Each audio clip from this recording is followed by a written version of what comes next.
Dana White's Contender Series Week 4. After breaking down the available tape on these fighters, I can definitely tell you it's going to be another eventful night taking place tomorrow night. It's always great when we got fights taking place midweek, leading up to a beautiful UFC event Saturday night. I just finished watching the countdown for Nick Diaz versus Robbie Lawler, and I'm very, very pumped for the fights going down this Saturday. To see Nick Diaz make his return, I don't know about you guys, but it's something I've been waiting for a long time. I was always a diehard Nick Diaz fan, a lot more so than even his brother Nate Diaz. Nick Diaz was always one of my favorite fighters, so I am pumped for that fight. Looks like he's in a good place mentally. We'll see how he performs this upcoming Saturday and what will be in store for him down the line.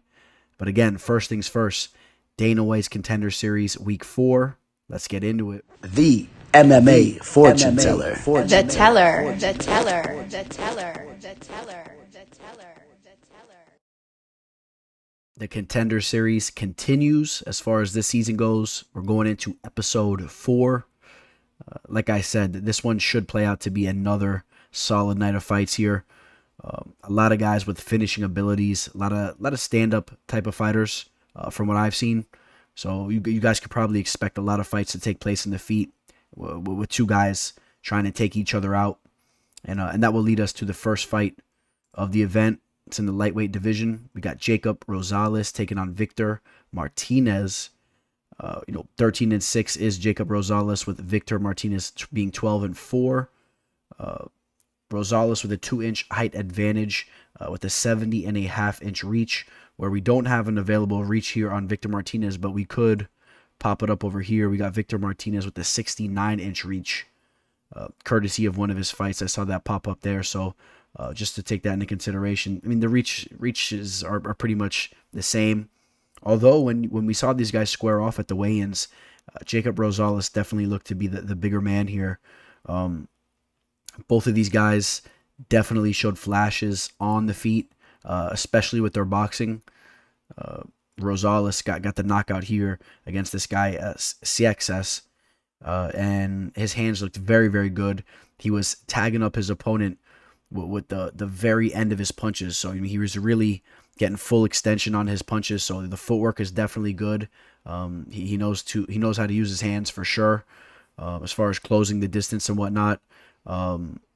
Didn't see too much from him as far as the ground game and whatnot. And like I said, I think that a lot of these fights are going to end up taking place in the feet, and this is one of the fights I'm talking about. His opponent, Victor Martinez, is a guy that seems to favor his hands as well, or seems to have no problem with engaging in a fight on the feet. I kind of foresee this fight taking place there. And I don't know, Jacob Rosales, to me, just seems to be the bigger guy, and seems to, as I said earlier, just kind of know how to really use his punches, to land his punches right at the end of his reach. And I could see if he's landing like that, I could see him giving Victor Martinez some issues. I have a feeling that Victor is going to play out to be a little bit of the smaller opponent here. I think that Victor is going to have to try to close the distance and work his way on the inside and make this a little bit more of an uglier fight. But he does show good flashes with his hands as well. It's a very close fight. Victor Martinez, 30 years old, slightly older than Jacob Rosales. Jacob Rosales tasting defeat 2 times in his last 5 fights, taking place over in LFA. Now the other loss was against Jonathan Pierce, who's fighting this upcoming weekend, JSP, and he's a talented fighter. And that fight was on Dana White's Contender Series. He did get finished, but you know what?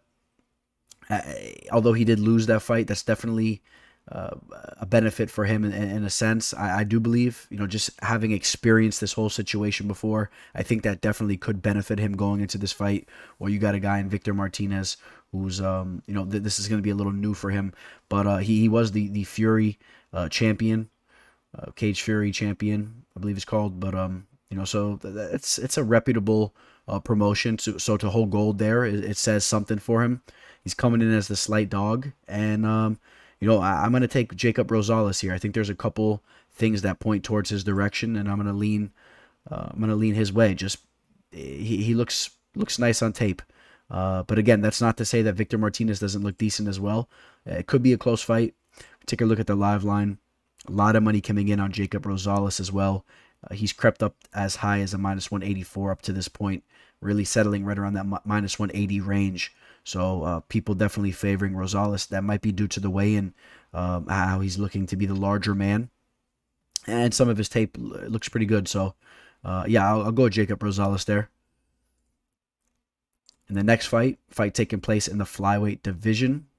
This is another fight where I felt like one fighter looked pretty much bigger than the other fighter, and that's Kleydson Rodrigues. He looked to be the bigger man here over Santo Curatolo. Santo, I'm assuming the Italian-American fighter, fighting out of New Jersey, training over there at Nick Catone MMA Fitness. It's a solid place to train. You know, he's around guys that have performed inside the octagon back in the day, and all types of guys over there. So even current top fighters. Santo had an epic knockout. You can pull this up on YouTube, and you're gonna see me pulling up a lot of YouTube clips here in the back. So if you guys want, you guys can pull these up. I can't actually play the film. I'll get copyrighted for a lot of this stuff. So, but this fight took place over at Cage Fury Fighting Championship, and he had an epic knockout. I would recommend pulling that up. I mean, he head kicked this dude. This dude flew back to the cage. He wasn't put out unconscious, but he was just pretty much done there. Yeah, Santo showed to be very poised on the feet. Looks pretty good here. He's 6-1 as a pro. Has one loss to Alberto Trujillo, where he got finished there. And his opponent has an identical record of 6-1 as a professional as well. One thing I did notice from Kleydson Rodrigues is that this guy is very fast, extremely fast. This guy pushes the pace. He's throwing strikes on you 1 second, next second he's getting on your back. You know, he's transitioning with his jiu-jitsu. He's definitely somebody that knows what he's doing on the mat. Some of the transitions I saw him working on the mat, this guy definitely knows what he's doing there. I think from what I've seen, I'm going to edge him for the ground game here against Santo. But you know, maybe Santo does end up impressing too. Maybe Santo has some tough wrestling skills, and he's competent enough to know how to avoid the submission. But Kleydson is the guy to me that looks to be the more aggressive fighter, the quicker fighter. And I have a feeling he's going to be one step ahead of Santo in this fight. But again, Santo has some nasty power, and he's a guy that definitely has some potential as well. He's very physically strong, carries a good amount of muscle mass. So for the flyweight division, I mean, this is a guy that's pretty strong, but naturally looks to be the smaller man here. So, you know, there's some things that are really pointing towards Kleydson as far as I'm concerned, and that's why I'm going to pick him to win the fight here. And you know, fighting over in Jungle Fights too. I mean, there's some top level talent coming through Jungle Fight promotion over there in Brazil. A lot of the top level fighters coming from Brazil, they come through Jungle Fights. So Jungle Fight, and you know, he's been going in there finishing his opponents for sure as well too. So you got to respect that. A lot of submissions, a couple of knockouts as well, and this should be a really good fight. It's good to see that Dana White's Contender Series, and just as of recently in general, we're starting to see a couple more flyweights that are being added to the division in the UFC.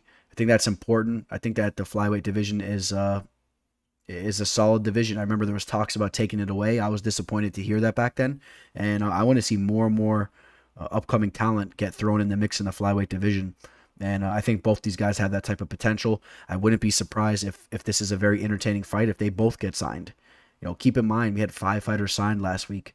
Now, there was 6 fights that took place, but still 5 fighters signed. I mean, Dana White has not been hesitant to give out contracts in the least bit. So keep that in mind, too, especially in a shallow division like the flyweight division or the heavyweight division. But I got Kleydson Rodrigues to win the fight, and he is, let's see, as of right now, it's pretty much almost a pick 'em. Slightly on Kleydson, right around -120, and I think he looks to be a very solid fighter. All right, in the next fight, we got Wynn taking on Theo Rlayang, and we'll start off with Steven. Steven is a guy 7-1 as a professional. Did lose on Dana White's Contender Series. Another guy that has experience on the show. He got hit with that flying knee by Alan Cruz, which is funny because we were just talking about Alan Cruz on the breakdown for UFC 266 as well. So both these guys that got the victories against the guys we were talking about here on today's show, been talking about both those guys here earlier today. You know, Jonathan Pierce and Alan Cruz. Alan Cruz, I do believe he's a talented fighter, a very rangy fighter. He's willing to mix it up, throw some unorthodox strikes. That was a tough loss for Stephen Wynn. If you guys remember that fight, he did bounce back with the victory, though. Got a knockout over Jorge Juarez over in LFA 6 months ago, so that's a solid sign there. I think Stephen Wynn has some decent hands on him. Another guy I've been talking about, a lot of guys that like to favor their hands. This guy, he seems to like to keep the fight standing from some of the tape I saw, and you know, his hands were looking good. He was landing a big shot here. And this was his last fight. This was his last fight over in LFA at LFA 100. I saw these fights. I remember watching these fights live that night. Yeah, he looked good. Now his opponent, on the other hand, I was not impressed with him at all. This is Theo here. He was... So this fight, real quick, let's just take this into consideration. This was against Marshall Shermer. It was posted here in 2019. Let's see if we can pull it up right here real quick. Because, yeah, he has had some fights since. So before I go into that fight, okay, so yeah, that was even an amateur fight back in 2019. So, you know, he since turned pro and he strung off, you know, 1, 2, 3, 4, 5 victories in a row. This fight, though, he definitely showed to have some flaws in his game against Marshall. His hands were down, his chin was up, he was off balance. I mean, you would just foresee a lot of guys that are fighting on Dana White's Contender Series, or especially in the UFC, absolutely sleeping him. But that was, you know, almost 3 years ago now, 2-3 years ago, and he wasn't technically a professional at that time. Although, you know, I don't know exactly what that means because the fight was not too long ago. What's the difference if a guy had a professional fight and meanwhile it was 8 years ago compared to this? It wasn't that long ago. I mean, they don't have, you know, shin pads on. I mean, I've seen amateur fights sometimes that, you know, they're all taped up and whatnot. I mean, this looks like a pro fight to me. So maybe there was some type of rule set that made it an amateur fight. I did not like the defense from him, and although he did win that fight, huh? Sorry, guys, pull it up real quick. He ended up winning that fight. Yeah, he did win the fight. He actually got a knockout in the second round. I definitely saw that he was sloppy in there. So looking at maybe the level of these opponents, I don't know. 3-11, Kenny Hill. 5-7, 4-3, low level talent. Well, at least Stephen Wynn, on the other hand, he's fighting over in LFA. You know, not necessarily the best records as well, but he's been locked in there with a guy like Alan Cruz, even though he was finished. I'm gonna favor Stephen Wynn to win this fight. Based on the tape I was able to pull up, he looks to be the more composed striker. He's significantly taller, and another fighter that looked significantly bigger at the weigh-ins. I don't know if it was the video that I was watching, the angle that I was watching from one of these MMA channels. It was kind of on a slant, but all the guys on the left side seemed significantly bigger than the guys on the right. And when you actually look at the specs here, they are bigger fighters, so I don't think it was just angle. Stephen Wynn, I'm going to take him to win that fight. He's a -225 right now, and it's right around there. It's as high as -250 over at DraftKings, 230. So people favor him as well, and I think the tape shows that. All right, now we go over to the welterweight division. Michael Morales taking on Nikolay Veretennikov. Michael Morales, the Ecuadorian fighter. We'll talk about him for a second. This is a guy, looks to be in phenomenal shape. He's very young. He's only 21 years old, 6'3", nice frame, looked good at the weigh-ins. Here's the thing, though. You want to talk about, and this was in 2020, December 14th. This was not long ago, less than a year ago. You want to talk about sloppy striking. I was not impressed with him in this fight. It was very reminiscent to a street fight. You know, reminded me of just being at the bars, getting in a quick scuffle, and, you know, one of your boys is trying to back you up. That, you know, he's a tough kid, but he never really actually trained in the gym with you. But he's still, you know, one of those boys that knows that he has the toughness. He's willing to throw down. Those are the kind of strikes I always remember seeing in the corner of my eye. You know, swinging down from their knees, swinging from the hip, coming up from the sides. You know, trying to lay dudes out, and that's what he looked like in this fight. He looked like he was fighting outside the bar. His striking needs to be refined in a major way. but he's a tough customer. Level of the level of his opponents is very, very low. A lot of guys that don't have a lot of experience. A lot of these fights, taking place over in South America, I believe. Taking place in Ecuador. I mean, so he's fighting very low level opponents, but he's in there and he's getting the finishes, and I'm sure that's what the UFC is respecting. This guy's going in there and he's an aggressive fighter. But now he's taking on a guy. He's taking on a Kazakhstan fighter, and Nikolay, who's 9-3, and he's coming off a finish over in Fury FC against Anthony Ivy. Anthony Ivy's a guy that's had the opportunity to bless the octagon. We talked about it earlier. There's a guy fighting Martin Santo, a guy that should never be fighting in the UFC, at least up until this point in his career. Guys work their entire lives to be able to fight in the octagon. Anthony Ivy is a guy that he made that happen for himself. So although Anthony Ivy may not be the best of fighters, he was a guy that made it to the UFC. So that's a reputable thing in itself. And Nikolay went in there and finished him. That was only 3 months ago. He's been handling business as of recently. He's definitely mixing in finishes on his record, on his resume. Let's see here. This is him here, right? Yeah. And he's throwing a flying knee right here. He seemed to be very patient from the film when I was breaking the film down to him. He's a very patient fighter, very physically fit, decently sound with his technique. To me, he seems to be a way more refined fighter than his opponent. So I got to side with him there. I mean, there's just a lot of things pointing to him. He's the more mature fighter. I don't have an age for him here, but I'm guaranteeing that he's older than 21 years old.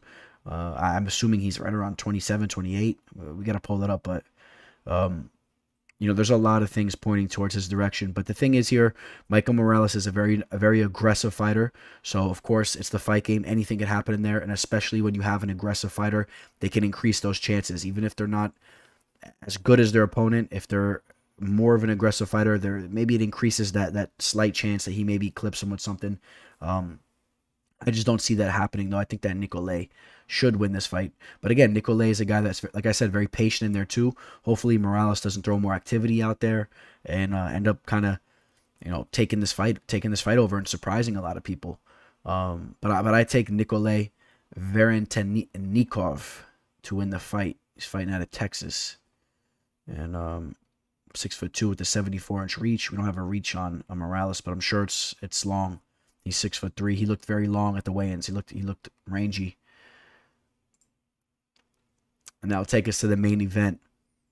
Hashem Arkhagha taking on AJ Dobson. Without a doubt, this was the fight that was meant to be the main event on this card. I think there's no question about that. I was entertained breaking down tape on both these guys. Limited amount of tape though now. AJ Dobson, I had to pull up his fight back in 2017 against Seth Bass. You could take a look at what he's done since then. That fight was a while ago. It was a no contest, and it was an accidental eye poke. He was working that guy, Seth Bass. He was working him. He was on route to get the finish there. He was very, very aggressive. He was putting together some nice combinations, pushing his opponent against the cage. And at first, I thought his opponent actually kind of looked for a way out in the fight, and I thought that the eye poke was I didn't see it at first. I thought it wasn't there, but after kind of zooming in, rewatching that end of that fight a couple times, I think he did kind of gouge across his eye when he was pulling away. So it was an unfortunate situation, but nevertheless, you were able to gather that AJ Dobson is a very aggressive fighter that has favorable striking, and he can put it on anybody. And this fight was back in 2017, so you're talking about a nice solid 4 years of training under his belt at this point. Since then, he's gone in, knocked out Willie Whitehead. When you're taking out guys like Willie Whitehead, that's a big deal now. Willie Whitehead, it was 0-0 at the time. With a name like Whitehead, he could fight. He could pop. Willie Whitehead could pop. I'm joking around, but he went in there. He finished Willie Whitehead, pulled off the decision against Montrell James. finished Wesley Golden. Wesley Golden 7-10 has a losing record. But now here's the fight that I do want you to pay attention to for a second. Goes in there against the first round knockout of Kaylin Hill. Kaylin Hill is a guy that fought on Dana White's Contender Series. He did lose to Impa Kasangane. But Kaylin Hill, I believe Kaylin Hill might have been the favorite going into that fight with Impa. Kaylin Hill is a guy that has some legit skills. Unfortunately for Kaylin, things have not been going his way, and he hasn't been active. He's only 4-2 now, but he was undefeated going into that Impa fight with coming off a knockout over Jonathan Patti, a very tough opponent who also fought on Dana White's Contender Series. The people were very high on him. He was going in there finishing everybody. So I think that is a credible victory for AJ Dobson. That's a good way to gauge him at least. At least there's something there to gauge him by, because if it wasn't for that fight, it would be very hard to gauge him. Now his opponent, the Jordanian fighter, looked very good on tape. You guys can pull up this fight here on YouTube. Knocks out the Brazilian with one punch. He was hurting him early in this fight too, even before he got the knockout, and he pretty much slept him. It was a very, very accurate step-in right hand that was impressive. He's a very confident fighter. He kind of has a little bit of a mean streak to him. After he got the knockout, he looked at the camera. He had a smirk on his face. This guy's a nasty fighter. We saw him at the weigh-ins. He's cocky. I mean, I kind of sense it. Like, he's confident. Maybe I should say confident, not cocky. But he's not intimidated in the least bit. I don't know his background, his story, or whatnot, but he seems to be a tough dude. Maybe from that part of the world, he's seen some things. I don't know. He's a tough dude, though, from what it seems. And he's been going in there, finishing fights. He's undefeated. And this has all the makings to be a great fight right here. As far as how these guys fare for the frame, both 6'2". We don't got reaches on them. We don't even have an age for Hashem here. But I'm telling you guys now, this is gonna be a good fight. They're gonna bring it. His last fight, Hashem's last fight, was 11 months ago. Had the knockout there over Yuri Fraga. Was 13-11, low level fighter there. Knockout over Jeremy Smith 2 years and 4 months ago. 9-5. Had a victory over a 3-0 opponent. Another knockout. Had a submission over a 3-0 opponent. You got to question the level of opponent of both these guys. The only one I'm really going to back up is Kaylin Hill here. I think this has all the makings to be a great fight. I think that this is a very tough fight to call. I've been back and forth on it. I think the line's very accurate. It's pretty much a pick 'em. And right now, when you look at it here, it has Hashem as the slight favorite. As of recently, though, when you look at the live line, a little bit of money coming in on AJ Dobson. You got to wonder, well, when the money's coming in like that, is there some people that are in the know that are maybe moving those lines? People that know what AJ Dobson's doing, people that have trained with him and they know what he's about. Maybe they got the insight with these fighters. I think this has all the makings to be a great fight. I'm split down the fence on this fight, but you put a gun to my head. I'm gonna say I'm gonna take AJ Dobson, but don't hold me to that. I think it's gonna be a hell of a main event.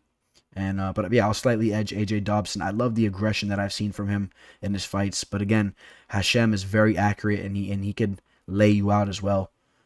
So if you guys want, you can pull up all these fights. You guys see the title of the videos there, so you can pull all these up. And I expect this to be a great night of fights. You guys know the deal. I'm gonna be ready to go, melting in the couch. Maybe got some other type of sports on one TV. Get the fights up over there. Just, finish eating dinner, and we're going to be watching some fights on a Tuesday. It seems exciting to me. And, yeah. You guys catch the Monday Night Football game. Packers came through. That wrapped up a nice parlay for me. I threw a little three-teamer. I don't normally do that, but did throw a little three-teamer together. The Packers put the cherry on that. Buccaneers, Browns, Packers. That was easy money.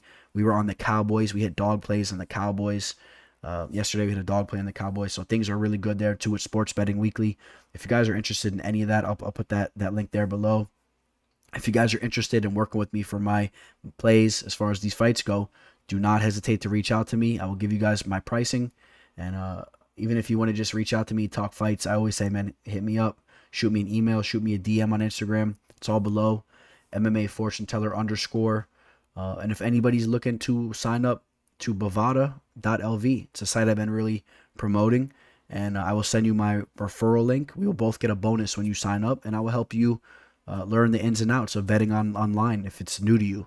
So, all right, guys. I think that's gonna wrap things up here. It's late. It's late on a Monday night, and yeah, that's about it, guys. All right, I'll catch you guys tomorrow on Instagram. You guys will catch me on my Instagram story. I'll post some stuff. All right, guys. On that note, signing out. Teller. The MMA fortune teller. The teller. The teller. The teller. The teller.